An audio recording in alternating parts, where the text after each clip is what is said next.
Hi there and welcome back to Planet Property. I started the last video saying this, but it's been a while. Oh, my neighbour just walked past with his dog. I've forgotten where I was already. Welcome back to Planet Property. Today I thought I'd give you a little bit of an update of what's been going on the last few weeks. So I think last time I spoke to you was 2 days before I sat final assessment, which was about 3 weeks ago now. So obviously sat final assessment and got my result, and I was referred, which is, yeah, gutting, absolutely gutting. There's no two ways about it.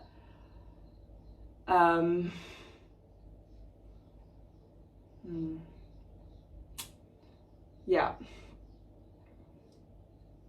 I think the most devastating thing about it is I feel like I did do everything I could. I put my all into it and it still wasn't enough. And that's pretty heartbreaking. Yeah, that's the worst bit about it, is sort of not going, well, you know, I could have tried a bit harder, I deserve this. No, I don't deserve this. I tried really, really, really hard. It was my entire life for months and I wasn't good enough, which is really hard to accept, but obviously I have to. I'm still waiting on my referral report. That takes up to 3 weeks to come through. But I generally thought it all went quite well. I mean, there were some questions I got in final assessment that I thought were a bit tricky, but I thought I handled the whole process well. I came away from it generally feeling more positive than negative about the situation, which I thought was probably quite a good thing. I had the loveliest assessors. They were so nice.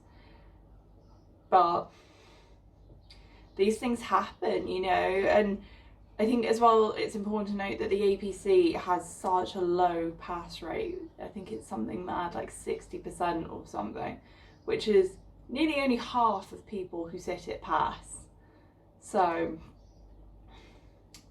I was actually in the office the day I found out. I've been going into the office sort of sporadically for a few weeks now.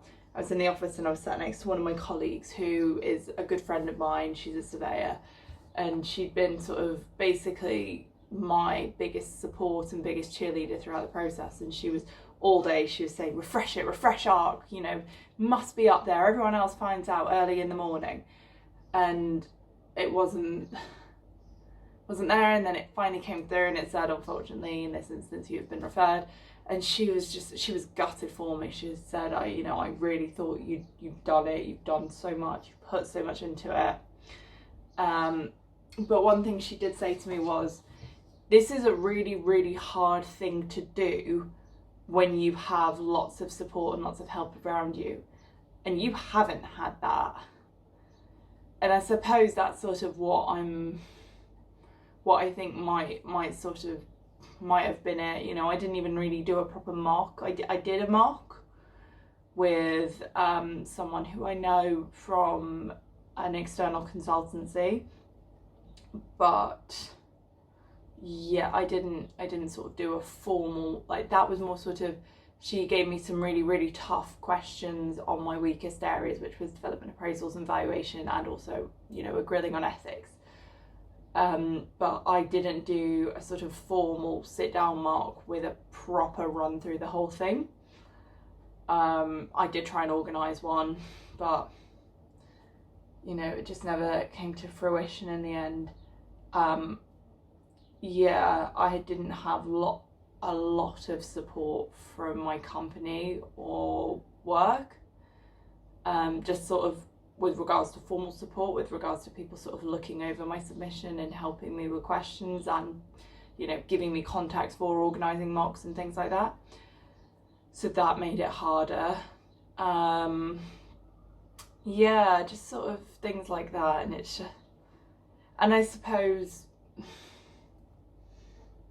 yeah, I'm not articulating myself very well because obviously this is a really upsetting thing to say. Even though it's now 2 weeks later, it's still, you know, when I read it, I felt like I'd been punched in the stomach. I just sort of thought, oh God. And I tried to put a brave face on it because I was in the office. You know, I did go outside and I had a little cry. I'm not ashamed to say it because, like I say, I'd worked so hard and it just felt devastating. But for the rest of the day, I tried to put a brave face on it, and I kept saying to people, oh, you know, everything happens for a reason, it's fine. And I am a genuine believer in that. Something is going to come out of this that I haven't yet foreseen, that wouldn't have happened if I'd have passed, and it's going to be something wonderful. I genuinely believe that everything happens for a reason.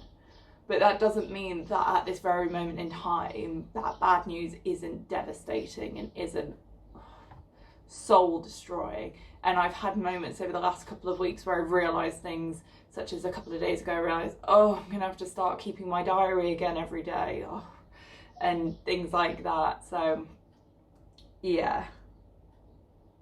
Everything does happen for a reason. And to be honest, there's already something kind of in the pipeline that definitely wouldn't have happened if I'd have passed. It's not fully come to fruition yet, so I'm going to do that annoying internet thing where I say, oh, I can't tell you yet, but watch this space. Yeah, and I suppose the other thing while we're having a big general catch up is, so on the day I found out I'd got referred, and I do like the fact that they use the language referred rather than failed. I'm not, I didn't fail, I've just been referred to the next session. It's fine. Yeah, so on the day I found out I got referred, I had some really, really bad news from home, sort of family crisis, which actually subsequently meant that I ended up going back to my mum's house for a week or so, just over a week. That situation's still ongoing. Things are not very good. And yeah, that, to be honest, I think that's been playing on my mind more than the APC stuff. It's yeah, I don't want to go, it's not my business to tell, it's not my news or anything, but it's pretty bad and it's not nice, and it is playing on my mind quite a lot. And then because all these kinds of things come in threes, I'm also, all my finances are a mess at the moment because one of my credit card lenders has taken $2,500 off me, and it's just, I'm trying to claw that back from them. And as you can imagine, that's really, really stressful because they've recognised their mistake and said, oh, we're so sorry, we'll pay you £75 because of it. And I'm just like, you've taken $2,500 from me. £75 doesn't really cut it, but whatever. I'm not going to go, obviously not going to go into my personal finances on the internet, but all around, it's been a bit of a mess the last few weeks, and I've definitely let that get on top of me. I've been eating way more than I should be. I've been drinking a lot more. I've drunk most nights for the last week, and there have been a few nights where I've drunk way more than I ever should have, on a school night as well. And the next day at work I'm so disgustingly hungover. You just have to take a look in the mirror and go, even you're 27, calm down. I've not been exercising, I've not been keeping my good habits, I've not been writing in my journal every night, I've not been keeping to a routine, kind of gone a bit meh, what's the point at work. Obviously not been even making videos either, so it's all just been a little bit of a mess, really. But that's life, isn't it? Life is horrible at times. It's absolutely horrible. But I sort of turned a bit of a corner this week, and I thought, no, this isn't making things better by carrying on behaving as though the world is about to end and I'm in complete and utter disaster stations. What does help stabilise my mind in times of crisis and need and bad events occurring, etc., is routine, eating well, exercising, doing my good habits such as my journaling and my yoga, keeping in touch with people. So I've really picked that back up again in the last few days, and I feel all the better for it. And yeah, the weather has significantly improved in the last few days, which obviously helps. So yeah, I went for a nice big walk. I've got a bit of a tan on my face. I went to a little bakery and got a brownie, because the little bakery, if you don't know, little bakery is incredible. It was one of my few shining lights during those lockdowns where all we could do was go to the supermarket. But in case my trainer is watching this, I am putting that in on MyFitnessPal, and I'm making sure my macros fit around it for the day. So yeah, back on track, back following my training program that my trainer set for me, tracking my macros, because again, that's really good for me. I was getting completely out of control with my eating. I wasn't sleeping. I was getting sort of 6.5, 7 hours a night, which is not enough for me. I need sort of 8.5, 9 really. I go for 8 on a work night, 7.5 to 8 because that's sort of more realistic, but 8.5, 9 is my sweet spot. And I know that, and I know I can't function on less than 7 hours. So yeah, basically the point of this is, it seems like it's all the worst, and I'm not gonna sit here and say being referred in your APC is fine and you'll be fine for it, because that's not the case. If you've gotten to the point of sitting final assessment, you're pretty far in and you're pretty committed, and it does become a big part of your life. So to not achieve that is devastating, but life goes on and you have to keep your life going, because you're going to have to do this again and it's not easy. So you need to make sure that you're in a good headspace to do it. And yeah, it will get better. It all gets better. And like I say, I do genuinely believe that everything happens for a reason. You know, some of the worst things that have ever happened to me in my life have resulted in some of the best things that have come about it. You know, I always use the example of how I met my partner. If he hadn't have failed one of his medical school exams and had to have resat that exam during the summer holidays, he wouldn't have been in Brighton when I was in Brighton, and we never would have met, because obviously I was living in London. And I never would have been in Brighton on that occasion if I'd have been able to get a job straight away after I graduated, because I couldn't get a job straight away. I had to move back home. Felt like a total failure for moving back in with my mum. And I moved down to London about 4 months after graduation. Still didn't properly have a job, and lodged with a friend and her friend who I'd never met before.